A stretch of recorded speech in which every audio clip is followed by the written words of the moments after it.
The Arizona desert doesn't just kill you. It whispers you into oblivion.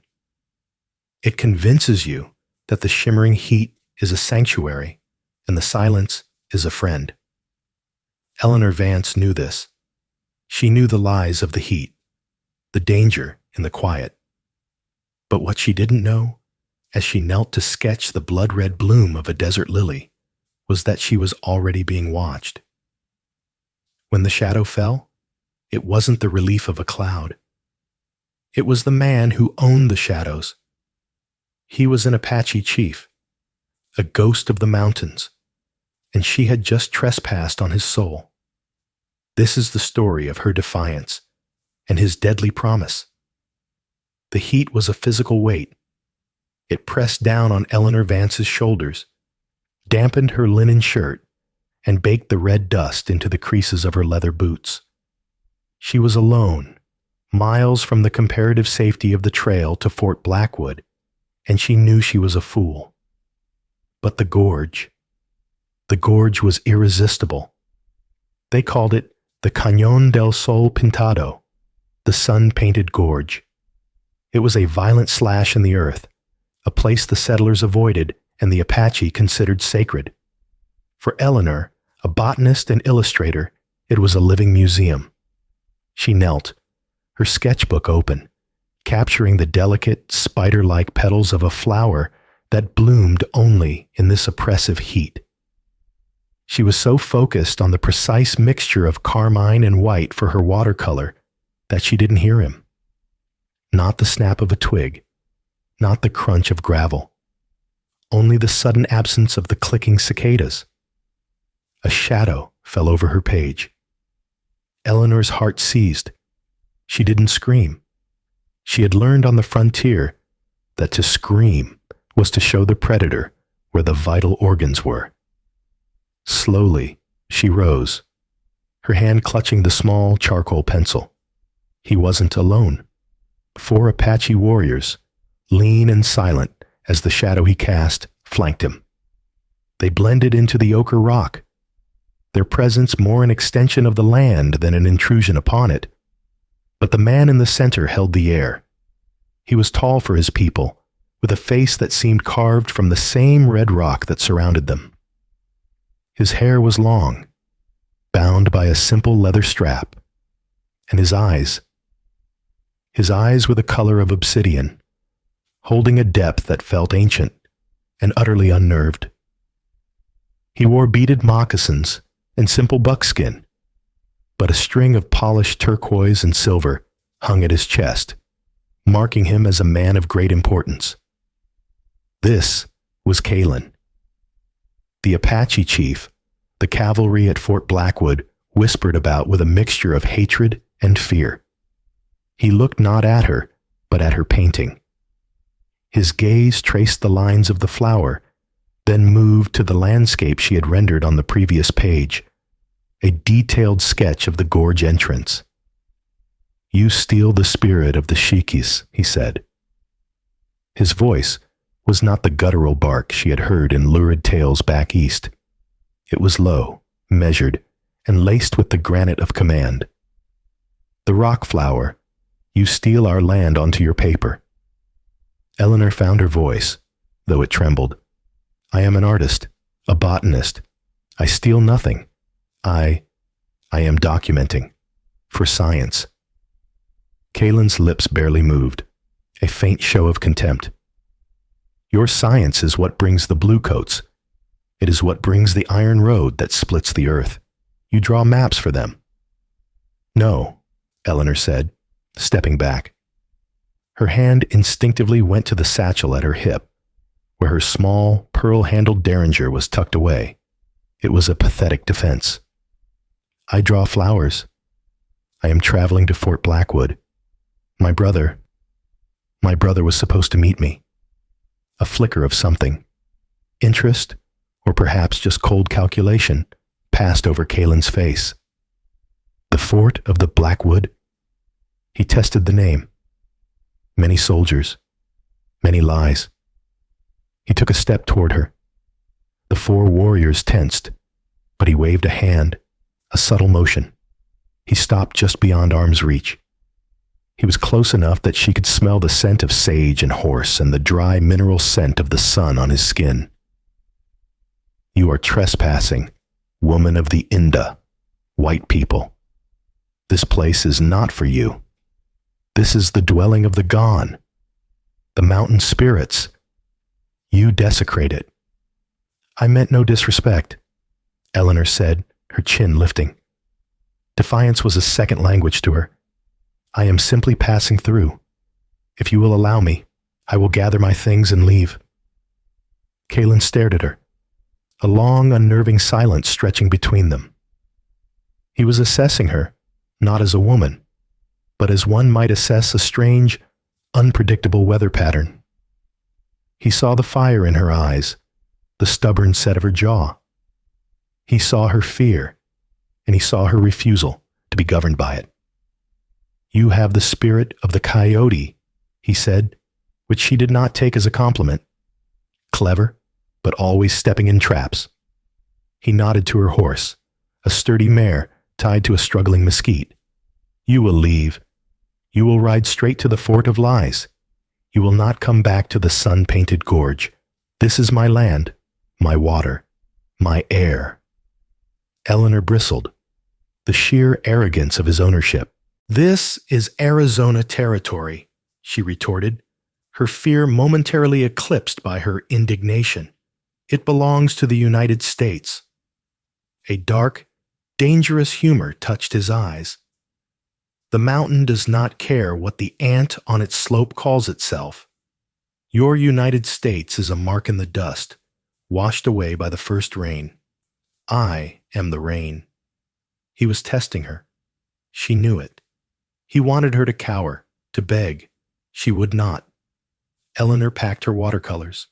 She closed her sketchbook, her movements deliberately steady, even as her pulse hammered against her ribs.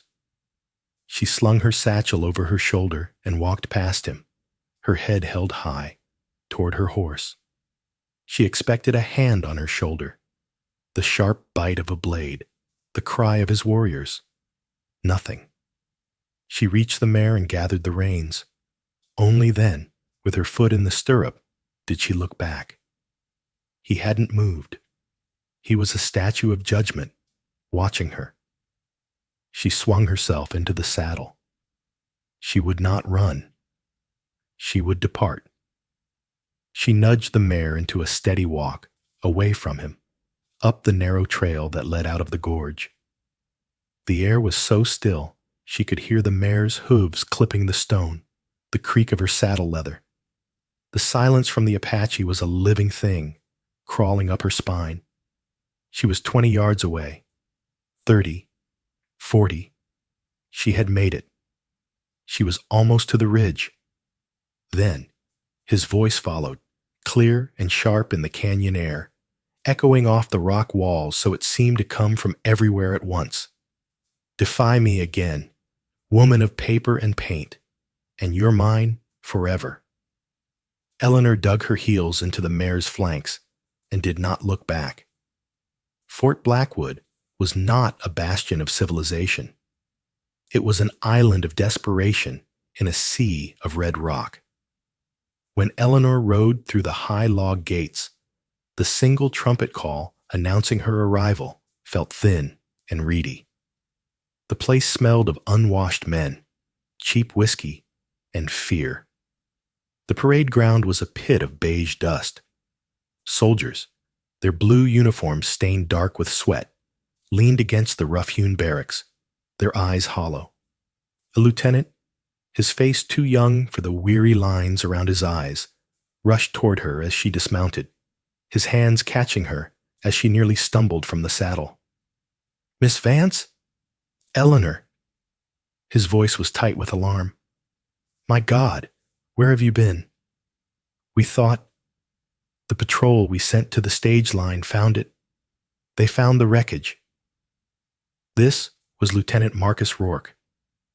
He was tall, blond, and possessed a rigid sense of duty that Eleanor had once found admirable.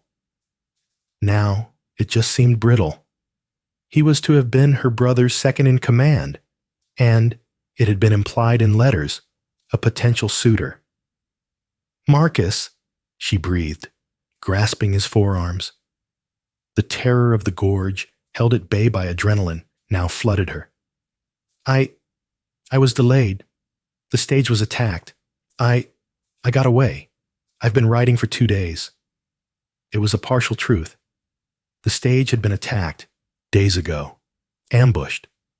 She had escaped the burning wreckage with her horse and her satchel, but her brother, who was meant to be her escort, had arrived a week earlier. Or so she thought. Attacked?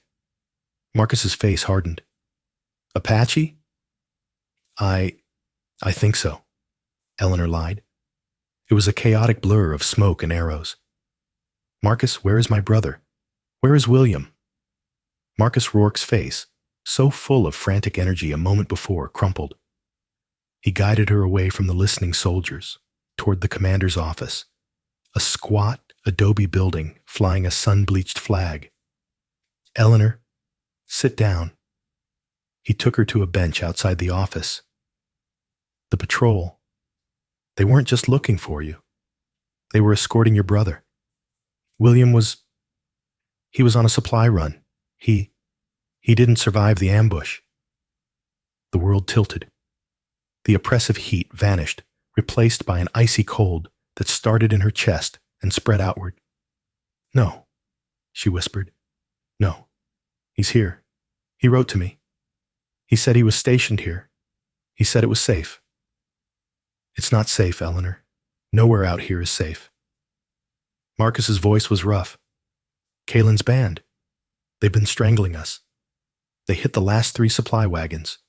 William, he volunteered to lead the guard. He was brave. He was a fool." A new voice cut in, sharp as broken glass. Commander Silas Blackwood stood in the doorway of his office.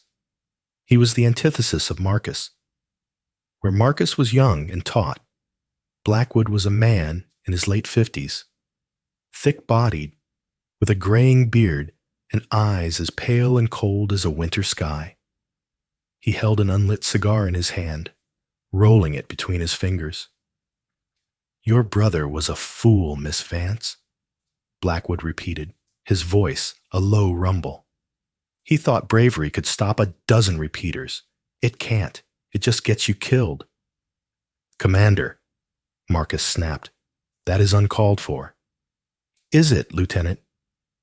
Blackwood's cold gaze shifted to Eleanor. "You are William Vance's sister, the botanist. You were not supposed to be here. Your brother arranged passage back east for you, but you came anyway."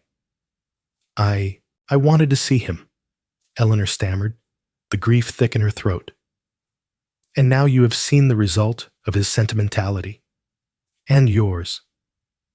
Blackwood turned to Marcus. "Lieutenant, you said she was missing?" "She rode in just now, sir.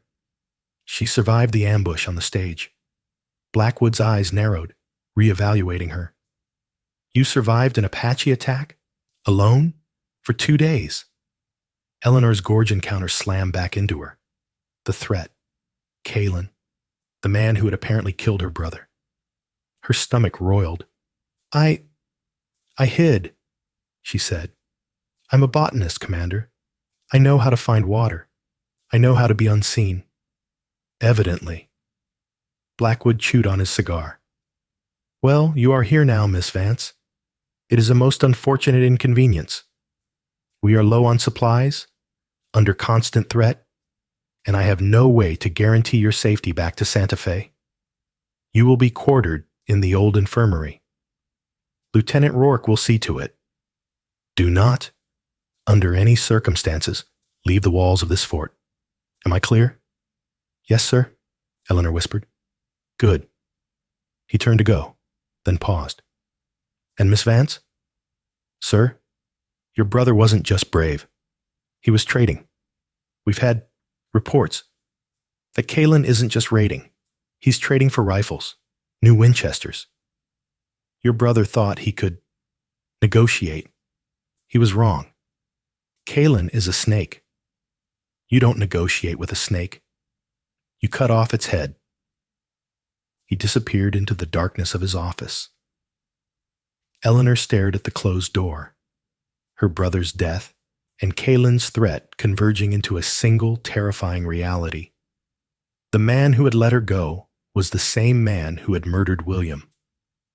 "He's a hard man, Eleanor," Marcus said softly, trying to apologize for his commander.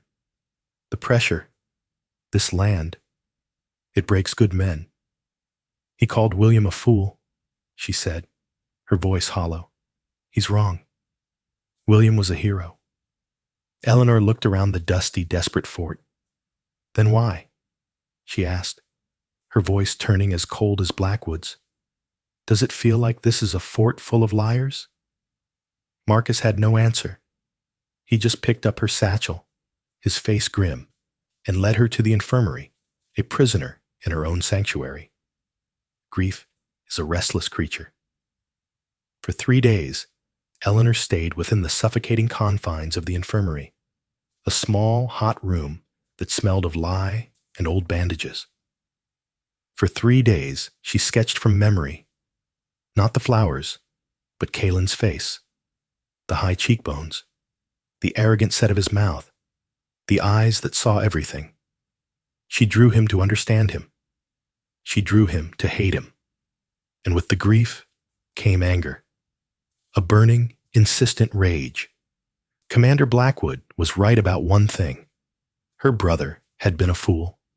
But Kaylin had murdered him. He had let her go, as a cat lets a mouse run, just to prove he could catch it again. Her sketchbook, her satchel. In her frantic ride from the gorge, she had left her main satchel, the one with 2 years of work, her detailed illustrations, her notes, strapped to the mare. But her horse had been lame, and she'd been forced to abandon it near a small arroyo, miles from the gorge, but still deep in Apache territory. Marcus had forbidden her from leaving.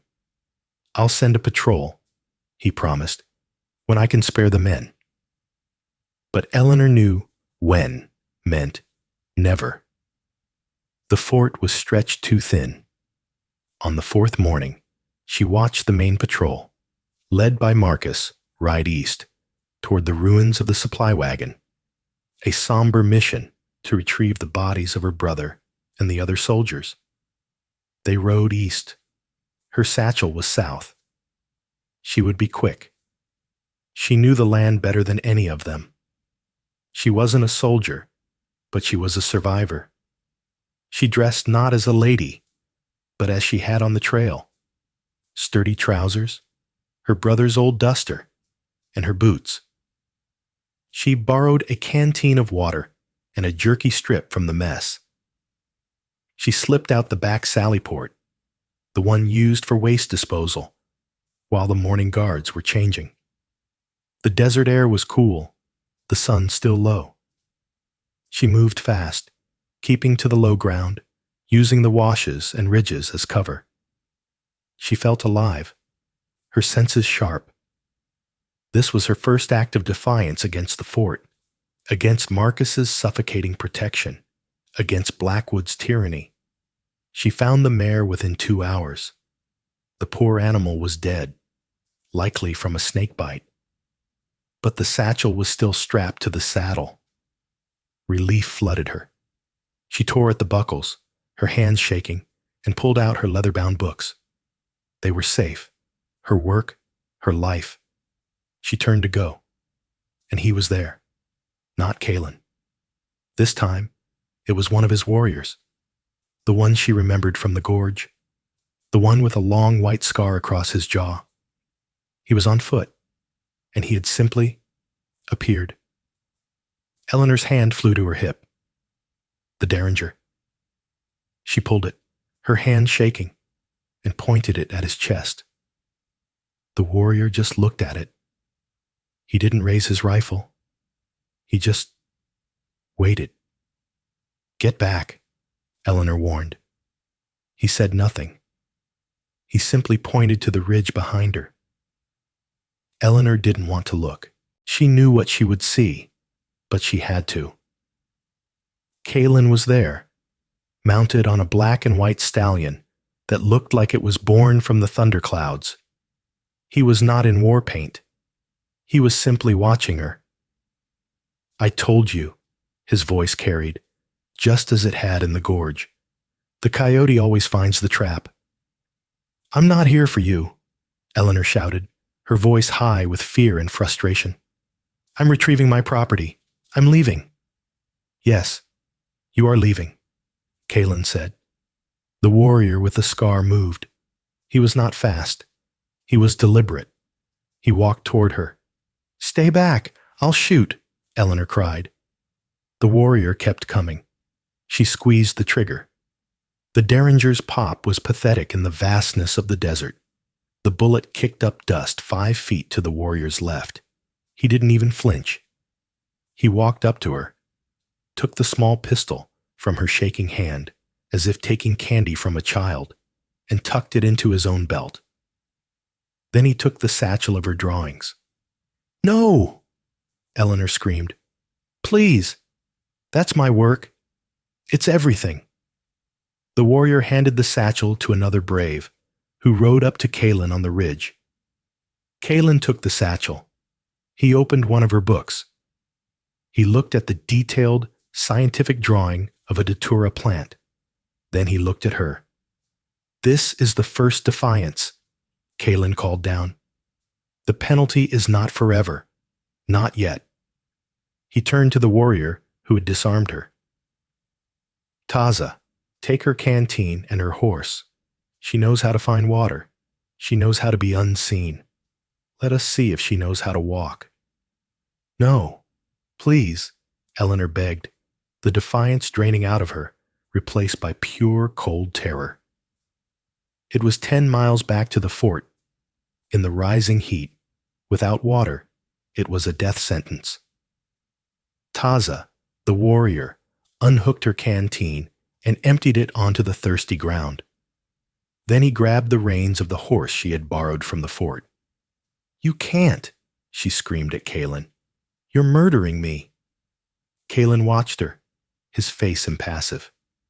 "No. I am teaching you, Shikis woman.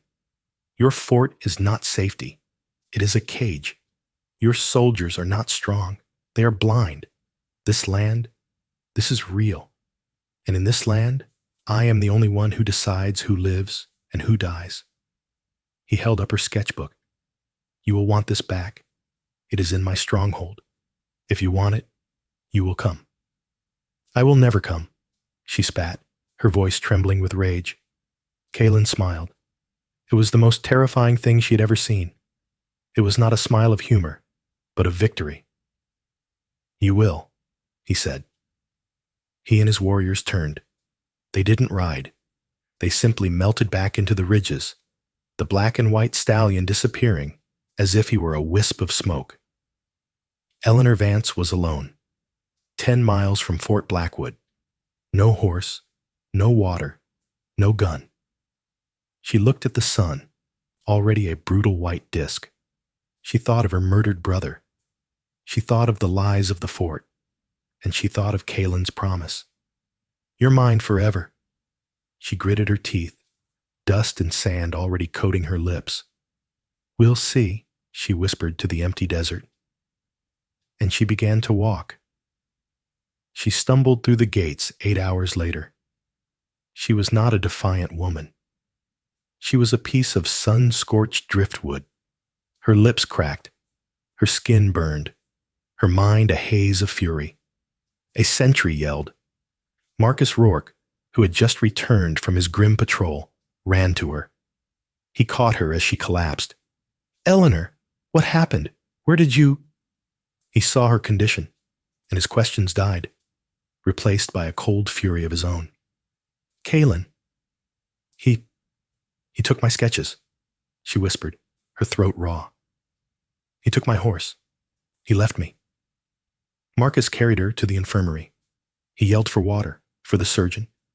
He laid her on the cot, his face a mask of controlled rage. "This," Marcus said to the empty room, "is the end of it. This savage thinks he can torment a white woman and get away with it. He thinks he can humiliate us. Marcus, no, Eleanor whispered. It's a trap. He wants you to follow. I am not a fool, Eleanor. I won't ride into his stronghold, but I will find it, and I will burn it to the ground, with him in it.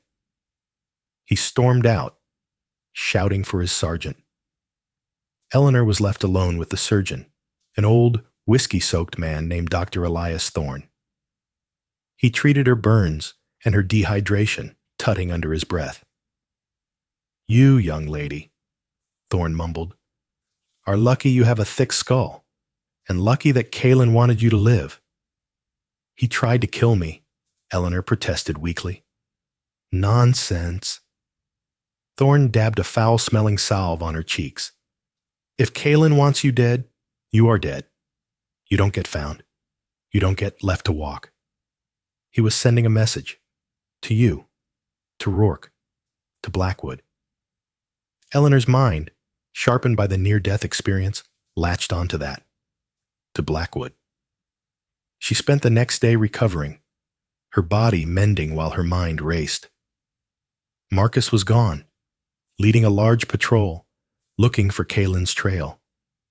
The fort was quiet. Commander Blackwood remained in his office, as he always did. She thought about Kalen's words. Fort of lies. Your brother was trading. Kalen is a snake. It didn't add up. Kalen's people were on foot, or on horseback. They used bows, old rifles. Yet Blackwood and Marcus spoke of repeaters, Winchester rifles, the best in the world. Where would Kalen get them? Her brother William had been killed on a supply run, but Blackwood said he was negotiating. Eleanor got up. Her legs were still weak, but her resolve was iron. She had to know. She walked across the parade ground to the commander's office. The guard, a young private, snapped to attention. Ma'am, the commander left strict orders. He is expecting me. Eleanor lied, with a cold authority she didn't know she possessed. She swept past the boy and into the office. It was dark, smelling of stale cigar smoke and leather. Blackwood was not there. He was likely in the mess at his evening meal. Eleanor went straight to his desk. It was meticulously organized. Reports, requisitions, maps. She wasn't sure what she was looking for. Then she saw it. Not on the desk, but on a shelf behind it. A large, leather-bound book. A private ledger, not an official military one. She opened it. At first, it was mundane. Whiskey, 2 barrels. Feed, 100 lb. Then 2 months back, the entries changed. They were coded, but not well enough. KRR, 500 rounds, brass. KRRR, 10 crates. WR, paid, or yell. 20 O's. Eleanor's blood ran cold. KRR, Kalen. Red Rock. WR, Winchester repeaters. She flipped the page. The entries became more frequent. The payments, larger. KRR, 2, GAT. 2 Gatling guns. In exchange for gold. Blackwood wasn't fighting Kalen. He was arming him. The raids on the supply lines, they were a smokescreen. A way for Blackwood to lose government property, which he was secretly selling to Kalen for a fortune in gold from a mine Kalen must control. And her brother? William. She flipped to the date of William's death. The entry was different. It wasn't in the ledger. It was a letter, tucked into the back. A draft, written in Blackwood's own hand, addressed to a senator back east. Regret to inform you that the Vance boys' negotiations have failed. The Apache, Kalen, is proving intractable. The boys' naive interference, he stumbled upon a trade, has jeopardized the entire operation. He was dealt with, but Kalen took it as a betrayal. The raids are now real. Kalen has broken our truce. He is now a liability that must be eliminated. Eleanor sank into the commander's chair, the paper shaking in her hand. William hadn't been killed by Kalin. William had been sacrificed by Blackwood. William had discovered that Blackwood was arming the Apache, and Blackwood had arranged for William to be ambushed, likely by his own men, disguised, or perhaps by setting him up to be found by Kalin after Blackwood had betrayed Kalin first. The man Marcus was hunting, the man who had let her live, was the only other person who knew the truth of Blackwood's treason, and Marcus. Oh God, Marcus. He was riding out to burn Kalin to the ground. He was hunting a man who was armed with Winchester repeaters and Gatling guns, weapons supplied by his own commander. Marcus wasn't a patrol leader. He was a sacrificial lamb. Eleanor heard the crunch of boots on the gravel outside. Blackwood was returning. She didn't hesitate. She didn't hide the ledger. She ran.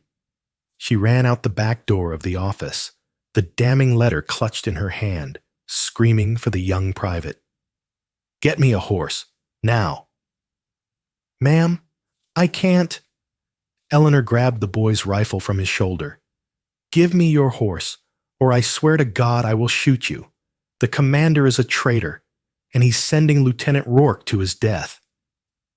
The private, seeing the unhinged, murderous fire in her eyes, did not argue. Eleanor grabbed the reins, threw herself onto the horse, and rode, rifle in hand, out of the gates of Fort Blackwood, a solitary woman riding against the sunset, to warn the man she half loved that he was being betrayed by the man she truly hated. She was defying them all. The desert at dusk is a realm of purple shadows and deadly silence. Eleanor rode with a recklessness that bordered on suicidal. She had no water, no food, and only a vague idea of which way Marcus's patrol had gone. She followed the tracks, praying she was fast enough. She was riding straight into Kalin's territory. She knew it. But this time, she was not a trespasser. She was a herald. The air grew cold.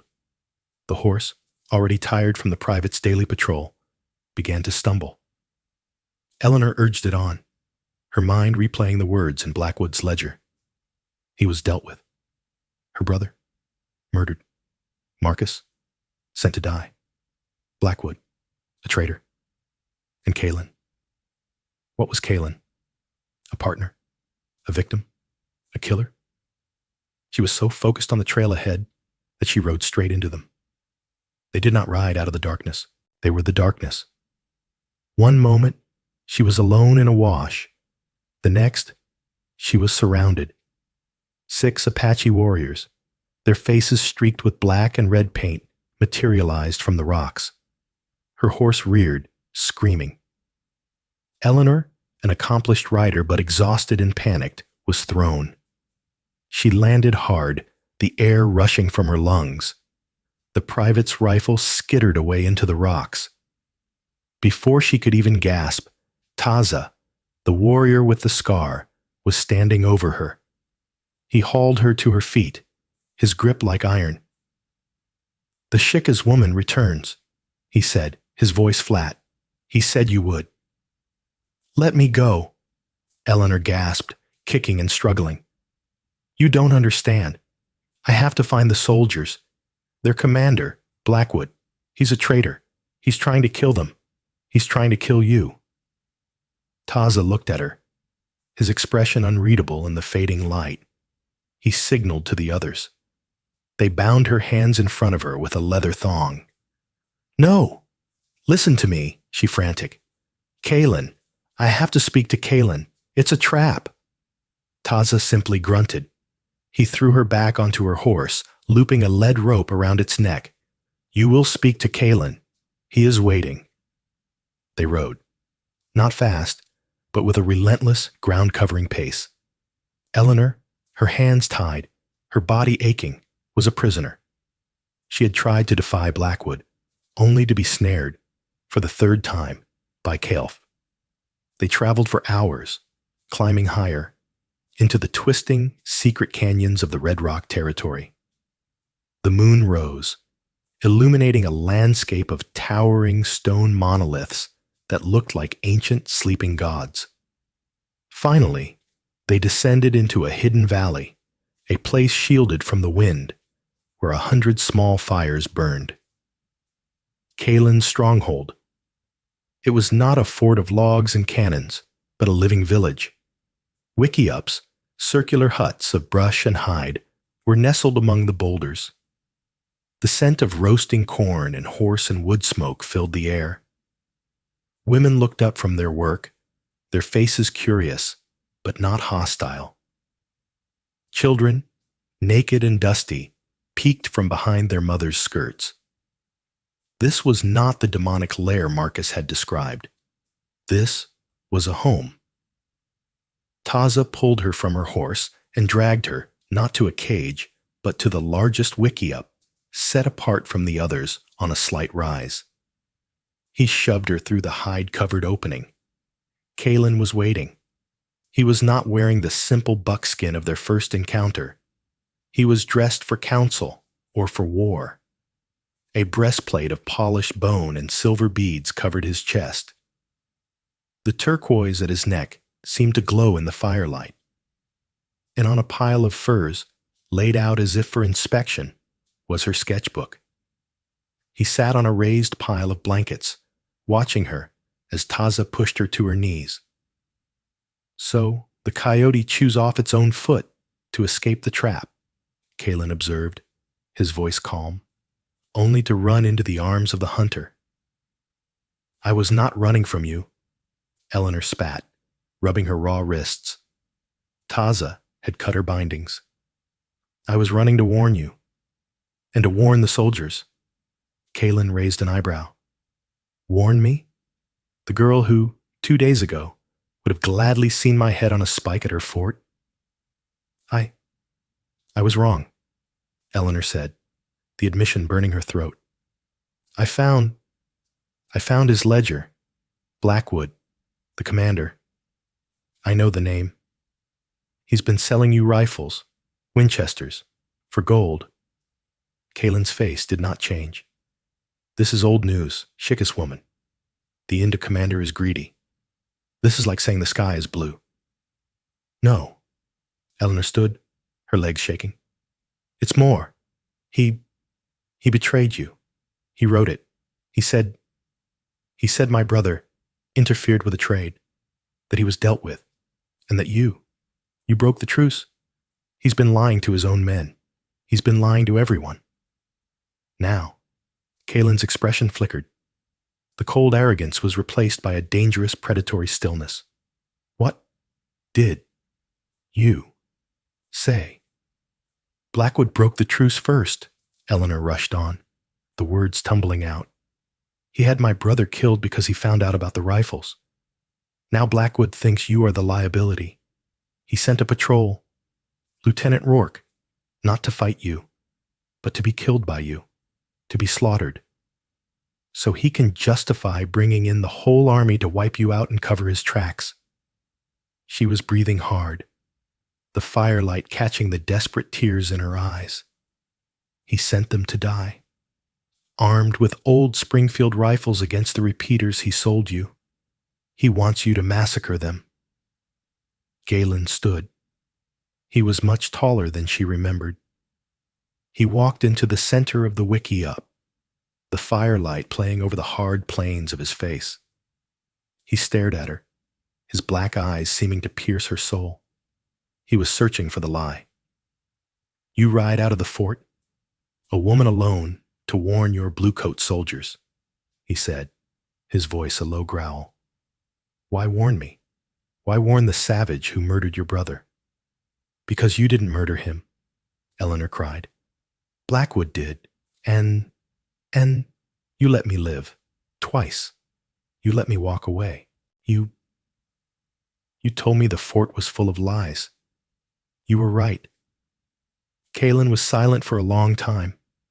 The only sound was the crackle of the fire. You, he said finally, are a greater fool than your brother. You have brought the truth, yes, but you have brought it to the wrong man. You think this changes what I must do? Yes. You can't just slaughter them. They're innocent. They're pawns, just like I am, just like you are in his game. Kalen laughed.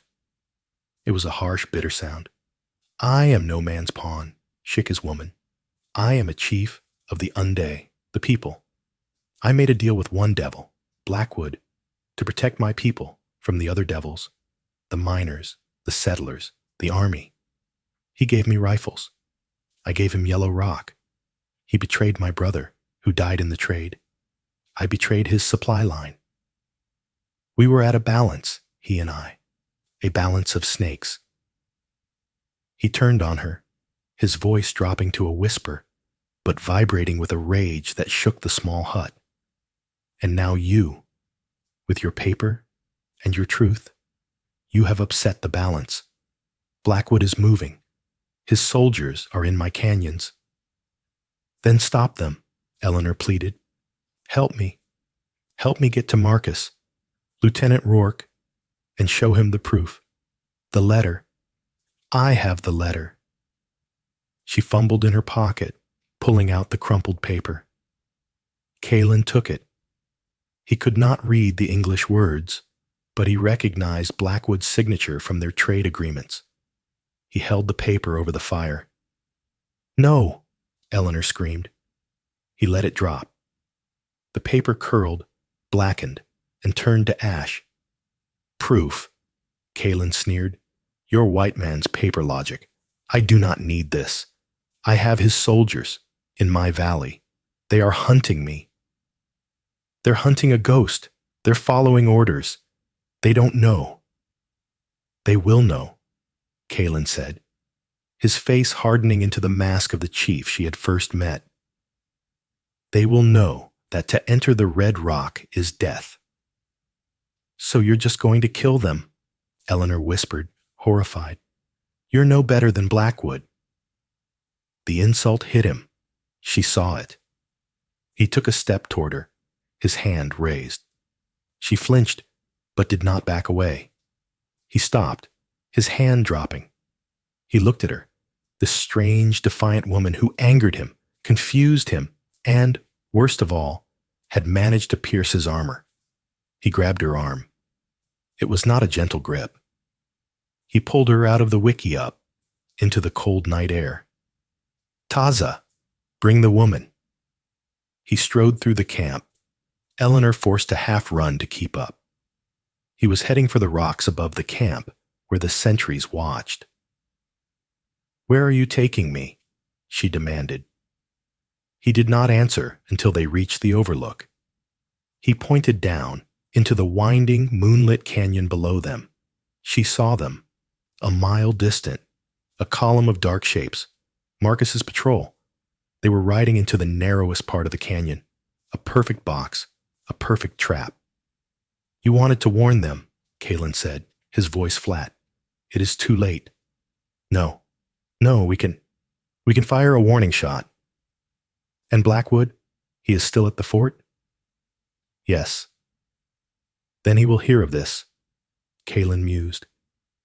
He will know his plan to have Rourke killed has failed.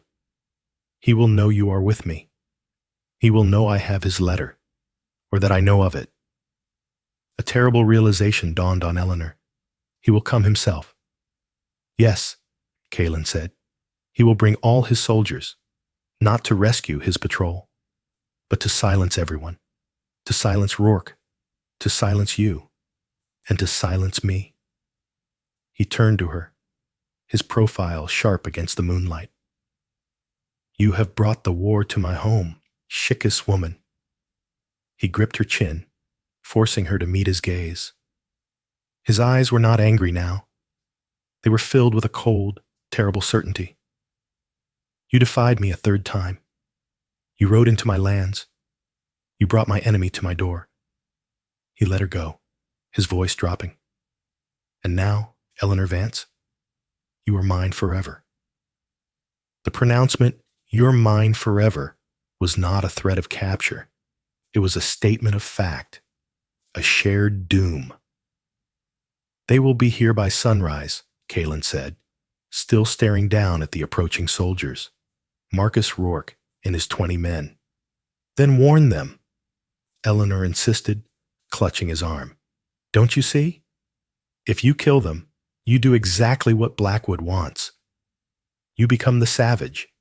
He becomes the hero, and no one will ever believe the truth. Kalen looked at her hand on his arm, then back to her face. And if I let them pass, they are still bluecoats. They are still my enemy. They will report my location, and Blackwood will come anyway. They are Marcus's men, Eleanor said, her voice low and desperate. Not Blackwood's. Marcus is a man of honor.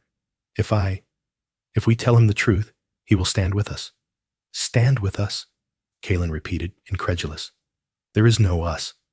There is my people and there is yours. Go, talk to your man of honor. Taza will take you. Eleanor was stunned. You're letting me go? You are not a prisoner. You are a complication. Kalen's gaze was hard. Go to him. Tell him your story. Taza will watch from the rocks. If Rourke's men raise a single rifle, Taza's warriors will end it. He was giving her a chance to prove her white man's honor was worth more than Apache lead. I won't let you down, she said. See that you do not, Kalen said. You have until the false dawn. If you are not back, or if he attacks, I will assume your choice is made. Taza led her down a precipitous hidden trail. He left her at the mouth of the canyon, 100 yards from the approaching patrol.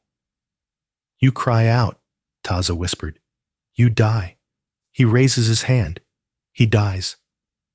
Eleanor stepped into the moonlight. Marcus, she yelled. The column stopped. Rifles were cocked. Who's there? Marcus's voice, sharp with exhaustion and nerves. It's me, Eleanor Vance. Don't shoot.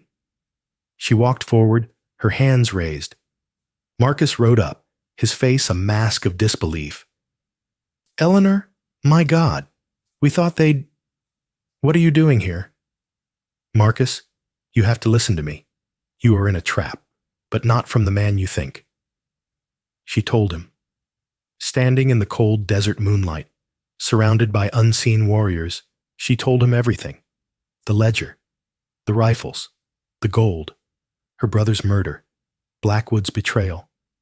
Marcus Rourke listened, his expression hardening from disbelief to confusion, and finally to a sickening cold rage. He was a soldier. He lived by a code. This was unthinkable.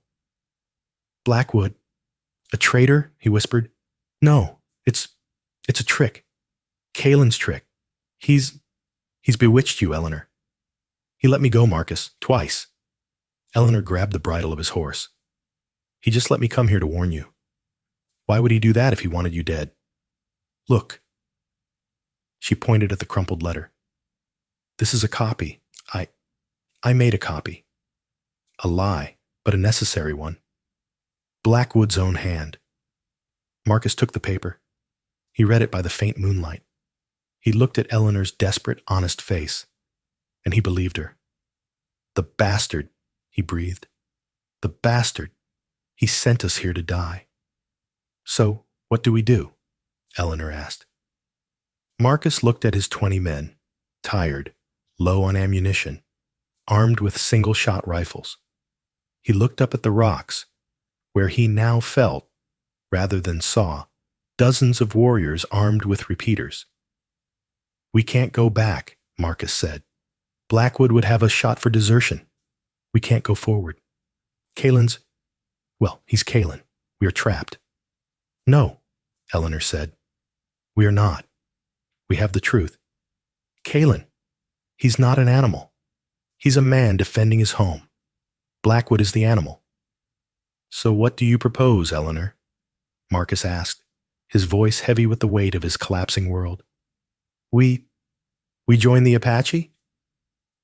We survive, Eleanor said, and we make Blackwood pay.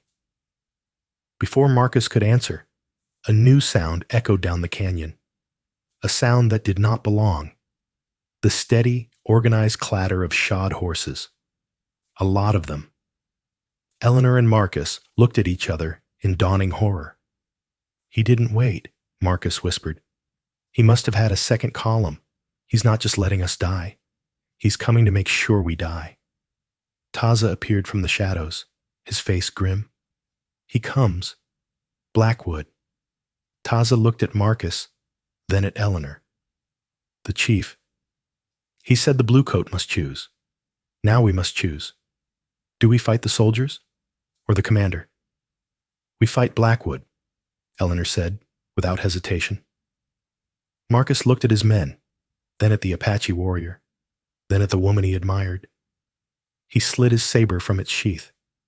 The enemy of my enemy, he began. He's still my enemy, Taza grunted, but he nodded. Go. Take your soldiers. To the ridge. Fight beside the chief. Or stay here and be slaughtered by both of us. Marcus gave the order.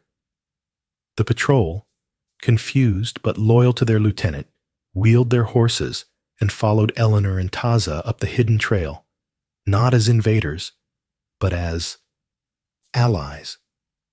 They reached the overlook just as Blackwood's column entered the valley. It was not 20 men. It was 60, and they were pulling 2 Gatling guns, the very guns Blackwood had lost. Kalen was waiting. His warriors fanned out across the rocks. He looked at Marcus Rourke. He said nothing. Marcus dismounted, walking forward. Chief Kalen, he said, his voice stiff. I am Lieutenant Marcus Rourke. I serve the United States Army, and I am here to arrest Commander Silas Blackwood for treason, for the murder of William Vance, and for conspiracy to murder me and my men. Kalen looked at the formal, absurd proclamation. A slow, almost imperceptible smile touched his lips. And you need my help to serve this arrest? We are outgunned, Marcus admitted, by your rifles. The irony is bitter, Kalen agreed. He turned to Eleanor. You did this. You brought this alliance. I brought the truth, Eleanor said. Are you going to let him win? Blackwood's column stopped. They saw the figures on the ridge, the blue coats of Marcus's patrol mixed with Apache warriors. Treason! Blackwood's voice roared across the valley. Rourke, you consort with savages. You are relieved of command. Men, fire at will. Kill them all. The Gatling guns swiveled. The canyon erupted in noise. Now, Kalen roared, we fight. The battle for the Red Rock stronghold was not a battle. It was a massacre, orchestrated from 2 sides. Blackwood, in his arrogance, had brought his main force into the canyon floor, assuming he was attacking a disorganized rabble. He found himself in a kill box. Kalen's warriors, armed with the superior Winchester repeaters, rained down a devastating fire from the high ground. But it was Marcus's men who made the difference. Target the Gatlings! Marcus roared, his voice cutting through the din. He was a soldier, and this was a soldier's work. His men, betrayed and furious, fired with a chilling precision. The gunners on the Gatling guns were cut down. Blackwood, you bastard! Marcus yelled, his voice raw. Face me, you coward! But Blackwood was no coward. He was a pragmatist. Seeing his heavy weapons silenced and his men pinned, he gave a new order. Cavalry, charge the ridge! Take the high ground! A wave of bluecoats, 20 strong, broke from the main group and charged up the narrow trail, the same trail Taza had led Eleanor down. They're coming for us, Eleanor screamed. Kalen, Marcus, and Eleanor were suddenly side by side on the main overlook. Taza, the east flank, Kalen ordered. Hold them. Marcus, Eleanor said, grabbing his arm. "That's a suicide run. They'll be cut to pieces." "It's the only way," Marcus said, his face grim. He drew his pistol. "Eleanor, get back. Get into the caves." "I am not hiding," she yelled back, grabbing the rifle from a fallen soldier. The charge was brutal. Blackwood's men, desperate, met Kalen's warriors and Marcus's soldiers in a frantic hand-to-hand melee on the ridge. Dust, smoke, and the screams of men filled the air. Eleanor saw Marcus go down, a cavalry saber slashing across his chest. She screamed his name and fired the rifle, dropping the soldier who had wounded him. Kalen saw it too. He saw her, a woman of paper and paint, standing her ground, fighting like a Ende warrior, protecting the soldier who, an hour ago, was his sworn enemy. At that moment, Silas Blackwood himself, leading a small, elite group, broke through the line. He wasn't aiming for Kalen.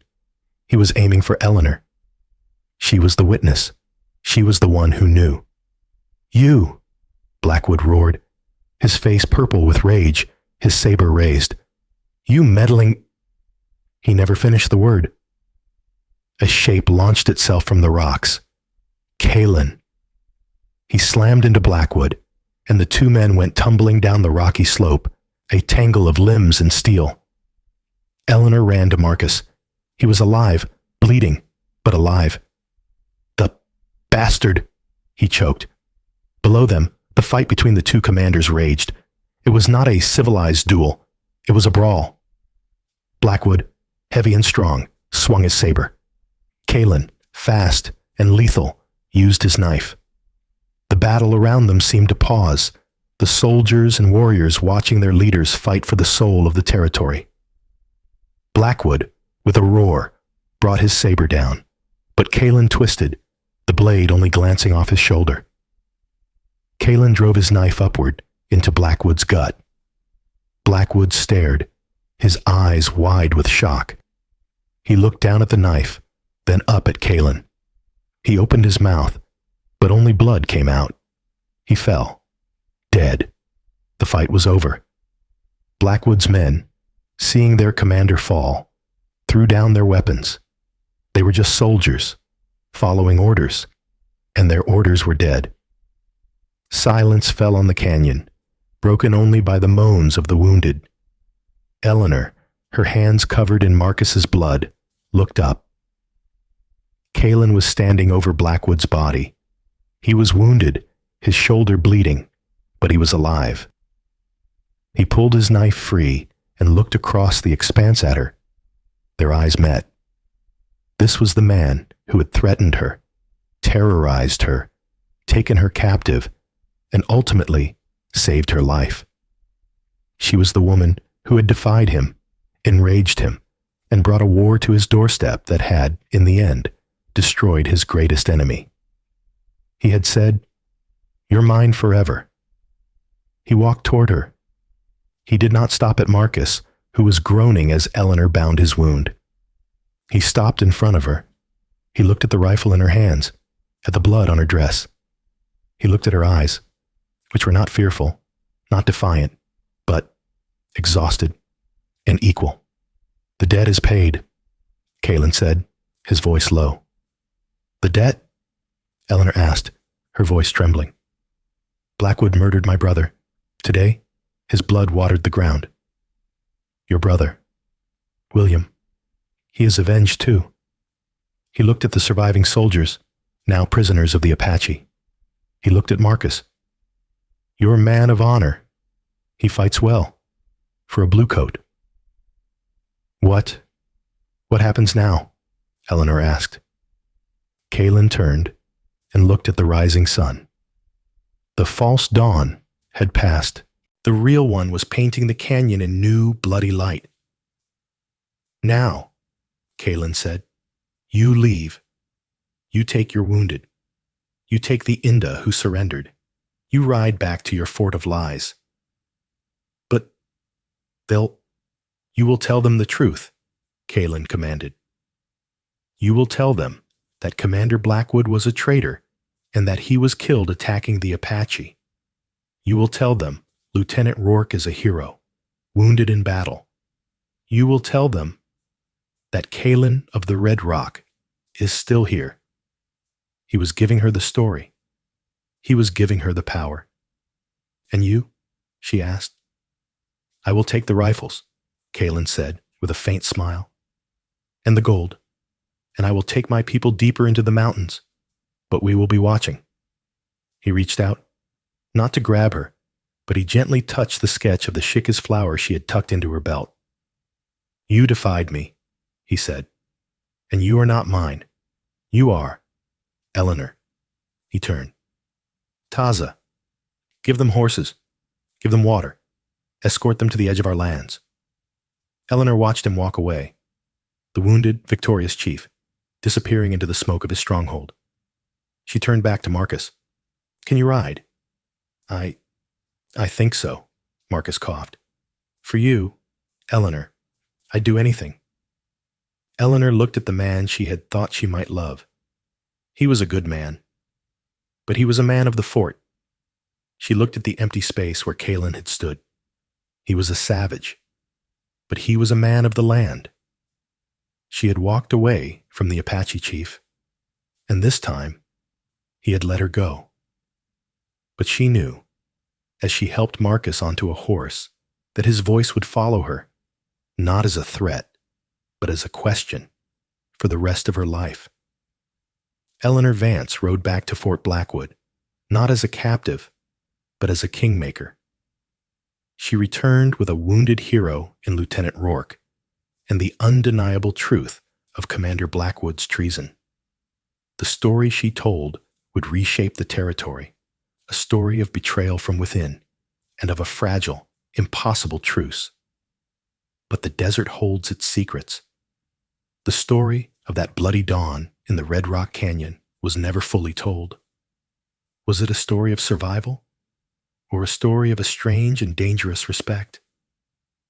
Eleanor's defiance had saved her, but it had also bound her. Kalen's threat, "You're mine forever," was no longer about chains. It was a bond of shared fire, a truth that would haunt her dreams and define her days. She had walked away, but a part of her stayed in that gorge forever. Thank you for listening to this story. If you were on the edge of your seat, if you felt the heat and the betrayal, then please do us a favor. Hit that like button. Share this story with someone who loves a good Wild West drama. And most importantly, subscribe to this channel.